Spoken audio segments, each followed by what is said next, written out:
बंगाल में पांचवें चरण का चुनाव होने वाला है, लेकिन इससे ठीक पहले एक ओपिनियन पोल के नतीजों ने पासा पलट दिया है। पांचवें चरण के चुनाव से ठीक पहले इस ओपिनियन पोल में करीब 10,000 लोगों ने भाग लिया। इससे पहले भी कई कंपनियों के ओपिनियन पोल आ चुके हैं, जिसमें टीएमसी को एक तरफा जीत मिलते हुए दिखाया गया था। इससे पहले टीएमसी को लगभग 294 सीटों में से 164 सीटें मिलने की अनुमान दिखाया गया था। वहीं बीजेपी को करीब 98 सीटें मिलने के अनुमान दिखाया गया था, लेकिन इस बार एक लेटेस्ट ओपिनियन पोल आया है। ये सर्वे डिजिटल कराया गया था, जिसमें 74% लोगों ने माना कि टीएमसी को 45 में से 39 सीटें मिलेंगी, जबकि भाजपा को 4 सीटें मिलेंगी। 9% लोगों का मानना था कि टीएमसी को 26 सीटें और भाजपा को 17 सीटें मिलेंगी, जबकि 4% लोगों का मानना था कि भाजपा को 25 और टीएमसी को 19 सीटें मिलेंगी। वहीं 9% लोगों ने भाजपा को 41 और टीएमसी को 3% वोट मिलने का अनुमान जताया था। आपको बता दें, ये ओपिनियन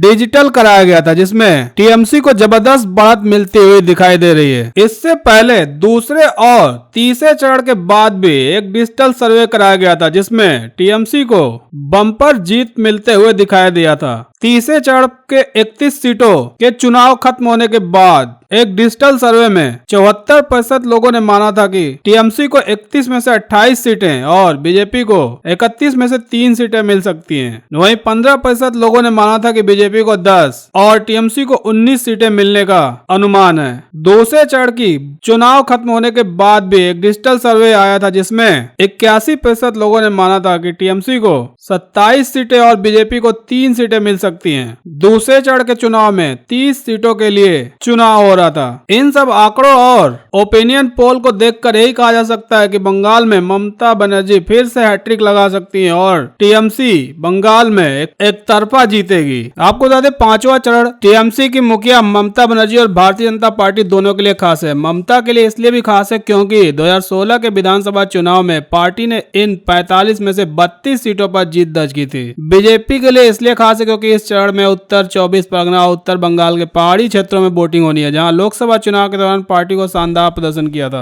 आपको बता दें, इस चरण में सबसे ज्यादा सीटों पर चुनाव हो रहा है। दूसरा बड़ा कार्ड यह भी है कि जिन 45 सीटों पर पांचवें चरण में मतदान होना है, वहां 2019 के लोकसभा चुनाव में भाजपा को टीएमसी की तुलना में ज्यादा वोट मिले थे। लोकसभा चुनाव के समय के आंकड़ों के मुताबिक अगर इन सीटों को वोट में मिला दिया जाए तो यहाँ पे 45% मतदान हासिल किया था। वहीं टीएमसी को 42% वोट मिला था। हालांकि टीएमसी को यहाँ पे 23 सीटों पर जीत मिली थी और भाजपा को केवल 22 सीटों पर जीत मिली थी। साल 2016 में टीएमसी ने इनमें से 32 सीटों पर जीत दर्ज की थी।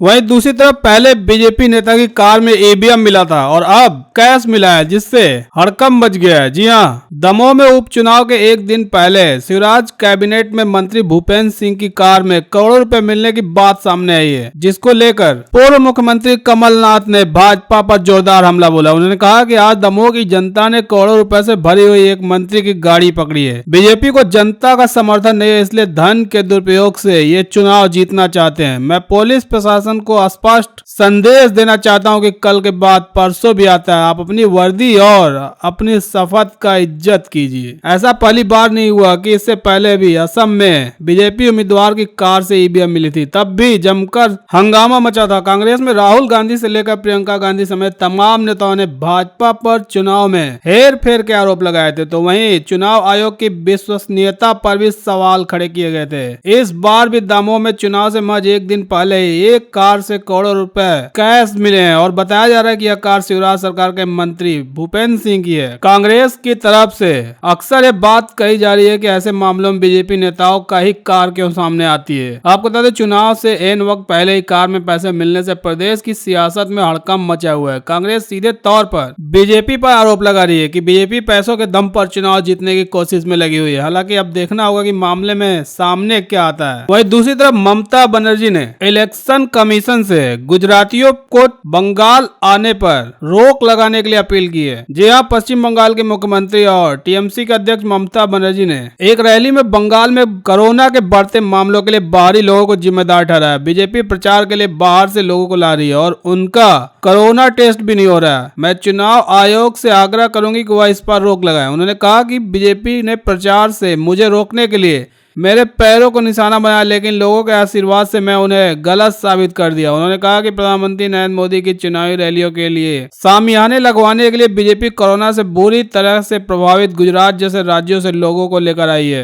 रैलियों के लिए मंच और पंडाल लगाने के लिए बीजेपी को सबसे बुरी तरह प्रभावित राज्यों से लोगों को क्यों लाना चाहिए? ममता ने कहा कि यह विधानसभा चुनाव को बचाने के लिए है, बंगाल की मां को बचाने के लिए, जो यह हमारे लिए गौरव की लड़ाई है। बाहरी लोग पश्चिम बंगाल में राज करना चाहते हैं, जिसके खिलाफ हम लड़ रहे हैं। इसके साथ ही ममता बनर्जी ने कहा कि आप लोग अपना वोट बर्बाद न करें। बीजेपी को वोट दिया तो यहाँ भी असम की तरह एनआरसी लागू करेंगे और अमित शाह आप लोगों को कैंप में भेज देंगे। हम बंगाल में कभी भी एनआरसी को लागू करने की अनुमति नहीं देंगे। बंगाल में कोरोना के मामले लगातार बढ़ रहे हैं। दूसरी तरफ कांग्रेस ने नगर निगम चुनाव में बेहतरीन प्रदर्शन किया है। जी हां, हिमाचल प्रदेश कांग्रेस प्रभारी राजीव शुक्ला ने समस्त कार्यकर्ताओं को बधाई देते हुए कहा कि नगर निगम चुनाव में जनता ने यह साफ कर दिया कि उसका विश्वास और आशीर्वाद सिर्फ और सिर्फ कांग्रेस पार्टी के साथ है। सोलन और पालमपुर में शानदार प्रदर्शन किया है, वहीं मंडी और धर्मशाला में कहां कमी रह गई, इसकी समीक्षा जरूर की जाएगी। उन्होंने आगे कहा कि कांग्रेस पार्टी के प्रति जनता का भारी स्नेह देखने को मिला है, जो कि संकेत है कि 2022 में भाजपा की करारी हार होगी और कांग्रेस जनता जनार्दन के आशीर्वाद से सत्ता में आएगी। उन्होंने कहा कि भाजपा ने बड़े बड़े वादे किए, चुनावी घोषणा पत्र जारी किए, लेकिन सब जुमले ही रहे, क्योंकि धरातल पर कुछ भी दिखाई नहीं दिया जो कि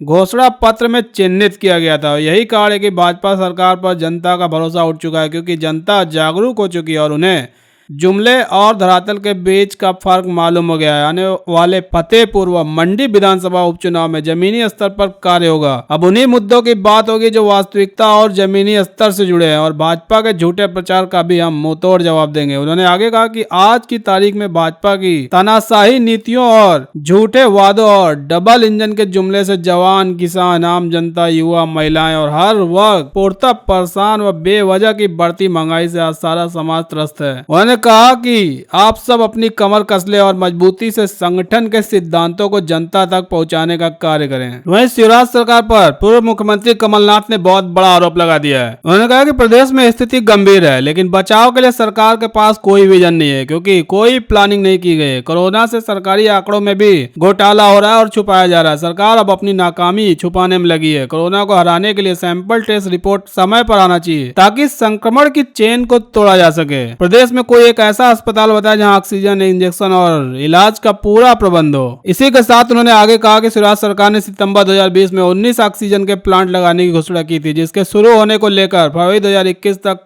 संभावना जताई गई थी, लेकिन कहां गए वे प्लांट? डब्ल्यूएचओ ने कोरोना को लेकर चेतावनी दी थी कि दूसरी लहर आएगी, लेकिन तब भी बीजेपी सरकार ने तैयारी नहीं की। पूर्व सीएम ने तंज पर अब शिवराज चौहान ने कोई प्रतिक्रिया नहीं दी है।